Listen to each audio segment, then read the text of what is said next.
For over 1,200 years, an entire city disappeared, not buried, not ruined, gone, swallowed by the sea so completely that historians dismissed it as legend, a story preserved in ancient texts, but unsupported by a single piece of evidence. Then in 2000, a diver working with underwater archaeologist Franck Goddio surfaced holding a slab of stone that shouldn't have existed. It was the first unmistakable proof that the impossible was real. What followed was one of the most extraordinary underwater excavations in history. Over the next 2 decades, Goddio's team uncovered temples, colossal statues, harbors, coins, and entire neighborhoods. A city far bigger than anyone had imagined. This is the story of Thonis-Heracleion, the lost city that vanished so completely the world stopped believing it had ever existed. The city everyone forgot. Ask someone to name a lost city and they'll say Atlantis. That's the wrong answer, and it's wrong for an interesting reason. Atlantis was never real. It was a myth. Thonis-Heracleion was a real city, and for over 1,000 years it sat exactly where the Nile River flows into the Mediterranean Sea. This wasn't a small, unimportant place in Egyptian history. It was the main way in and out of the entire country. Every ship that wanted to trade with Egypt had to pass through this city first. This was centuries before a city called Alexandria even existed. Merchants unloaded cargo on its docks. Priests performed rituals in its temples, and tax collectors worked the harbor's edge, checking every incoming shipment before it was allowed further inland. The city mattered so much to 2 different civilizations that it ended up with 2 different names. Egyptians called it Thonis. Greeks called it Heracleion, after the hero Heracles, who legend said had once walked its shores. And then, sometime around the 8th century CE, this thriving city did not slowly decline. Thonis-Heracleion did not get renamed by conquerors, and it did not get abandoned. It disappeared, streets and temples sinking beneath the waves until the exact spot where a major city once stood became nothing but open water. For over 1,000 years afterward, nobody could say where the city had been. Some scholars stopped believing it had ever existed at all, which raises the obvious question, what was this place actually like before the sea erased it? A city built like nothing else in Egypt. Picture Egypt and you probably picture sand, stone, and desert. Thonis-Heracleion looked nothing like that. It was built on a network of islands connected by canals, closer to Venice than to anything you'd expect from ancient Egypt, with boats moving between neighborhoods the way carts moved through the streets of other cities. At its center stood something far more important than any building, a massive temple dedicated to Amun-Gareb, the god believed to give kings the legal right to rule. This wasn't just a trading post. Pharaohs traveled there specifically to be crowned, which meant a new king of Egypt was not truly a king until he had stood in this one city's temple. We actually know all of this because someone wrote it down at the time. The Greek historian Herodotus visited Egypt in the 5th century BCE and described this exact temple and this exact spot where Heracles supposedly landed. For centuries, historians treated that as exaggeration, extra details ancient writers added to make a place sound more impressive than it really was. Herodotus also claimed Helen of Troy and Paris stopped here on their way to the Trojan War. Nobody took that seriously either. But dismissing Herodotus meant dismissing a witness who turned out to be telling the truth. And that detail becomes important later because it's the same mistake historians would end up making twice. The city thrived as Egypt's main international port for centuries. Then around 2,300 years ago, a new rival appeared just down the coast. Alexander the Great founded a brand new city there and named it Alexandria, built with a deeper harbor and bigger ambitions. Slowly, trade routes shifted west toward it. Thonis-Heracleion didn't collapse overnight. It kept functioning for generations, slowly becoming less important as its neighbor grew. But while everyone's attention moved to Alexandria, something else was happening underneath Thonis-Heracleion's own foundations, something nobody in the ancient world had any way of detecting. Whatever that something was, it would end up splitting modern researchers into 2 completely different camps, arguing over the same unanswered question. the question that divided researchers. Here's what nobody could agree on. Did this city sink slowly over generations the way coastlines naturally settle? Or did it go down fast in a single violent night that nobody survived to describe? The slow theory made sense on its own. The Nile Delta sits on soft sediment, and sediment compacts under the weight of heavy stone buildings, especially as sea levels rise over centuries. Under this version, residents would have watched the water creep higher year after year, moving their homes and temples further inland as the sea reclaimed the ground, until there was nowhere left to retreat to.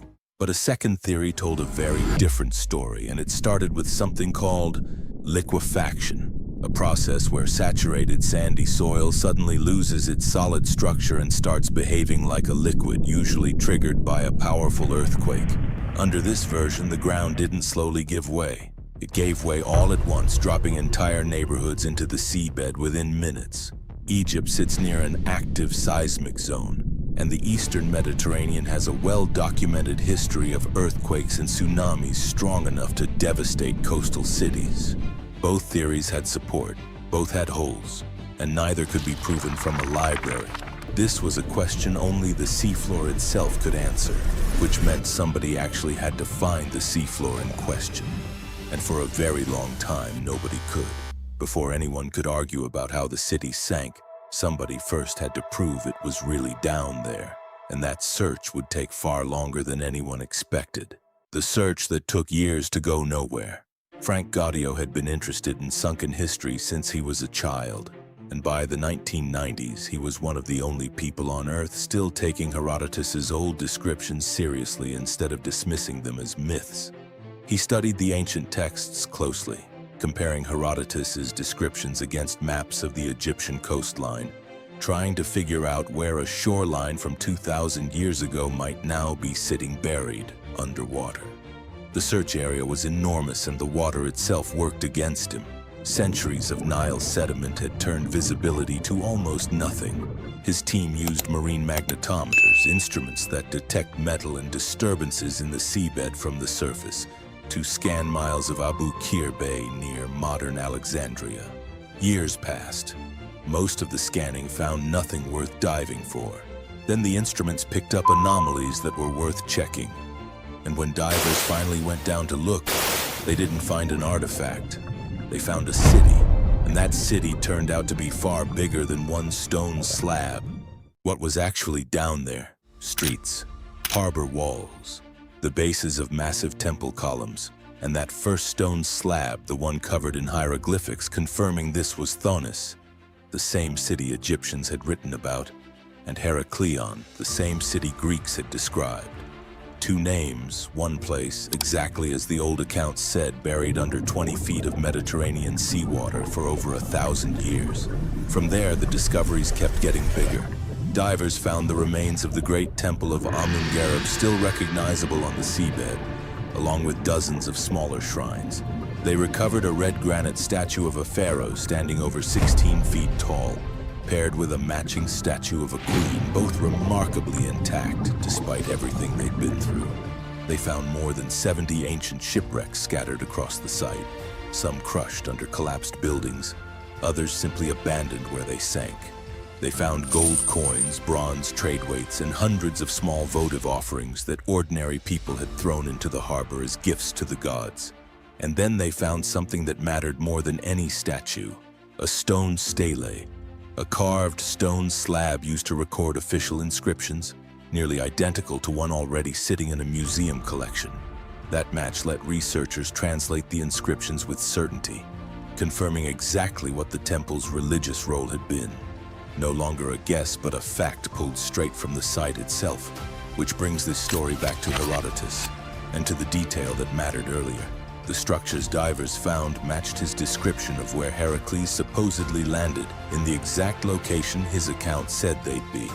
The historian generations of scholars had accused of exaggerating had actually been describing a real place with real accuracy the entire time.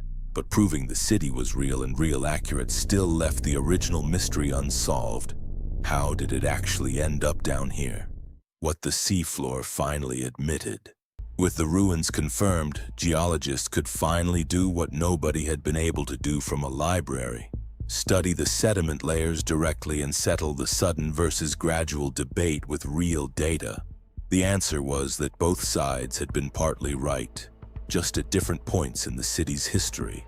Sediment analysis showed the ground had indeed been slowly compacting and sinking for centuries, exactly as the gradual theory predicted, a natural result of building a heavy stone city on soft, waterlogged delta sediment. But layered within that slow decline, geologists found clear evidence of at least one sudden localized collapse, consistent with soil liquefaction triggered by an earthquake, likely worsened by a tsunami that drove a wall of seawater directly into the already weakened harbor district. In other words, the city had been sinking for generations, its residents almost certainly aware the water was rising and the ground under certain neighborhoods was growing unstable.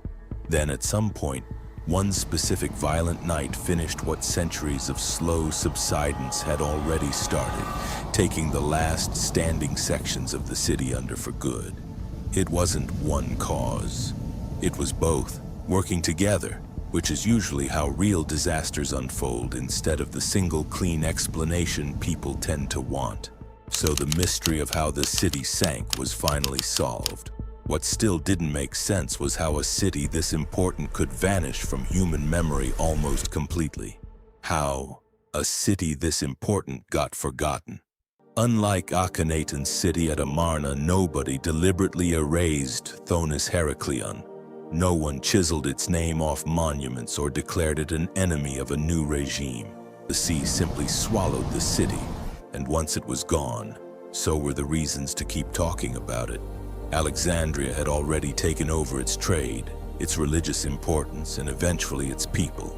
Within a few generations, nobody alive had personally seen the city standing.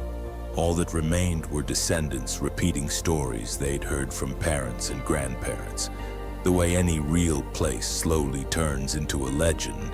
By the time later Greco-Roman writers mentioned the city at all, they were already writing about something half-remembered, blending real geography into myth the same way Herodotus's account of Helen of Troy folded a real port city into a much older war story. The place stopped being a location and became a rumor, repeated by writers who were themselves centuries removed from ever having seen it. What Goddio's discovery did was prove that old rumor was actually true. It confirmed that behind every exaggerated detail in the old texts sat a genuinely massive, genuinely important city, one that shaped trade and religion across the ancient Mediterranean for over 1,000 years before the ground gave out beneath it. And as it turned out, Thonis-Heracleion wasn't the only casualty hiding in that bay. Here's the part that makes this even stranger. Thonis-Heracleion wasn't the only city the bay swallowed. A few miles away, a second city called Canopus suffered a nearly identical fate around the same period, likely from the same combination of slow subsidence and sudden seismic collapse. Together, the two sites form one of the largest submerged urban landscapes ever mapped, an entire drowned district of the ancient world, sitting almost undisturbed beneath Abu Qir Bay. And the work is nowhere close to finished. More than 2 decades in, researchers have fully explored less than a tenth of the site. Every diving season still turns up new statues, new inscriptions, new shipwrecks buried in the silt. The same Nile sediment that helped bury the city in the first place has also acted as an extraordinary preservative, protecting wood, bronze, and stone from decay that would have destroyed a comparable site on dry land centuries ago.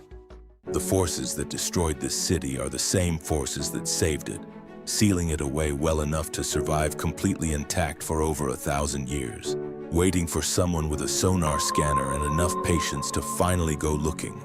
1,200 years passed between the night this city went under and the day Goddio's divers finally touched it again. Egypt is one of the most thoroughly excavated countries on Earth, studied by archaeologists for over 2 centuries. If an entire city, temples, statues, and all, could stay completely hidden a few miles offshore this whole time, the real question isn't what we found. It's what's still down there waiting for someone to point a scanner in the right direction. So here's the real question. If a city this massive stayed lost for 12 centuries right under everyone's nose, what else is still sitting out there waiting for someone to look in the right place? Leave your answers in the comments below. Don't forget to like the video and subscribe to the channel.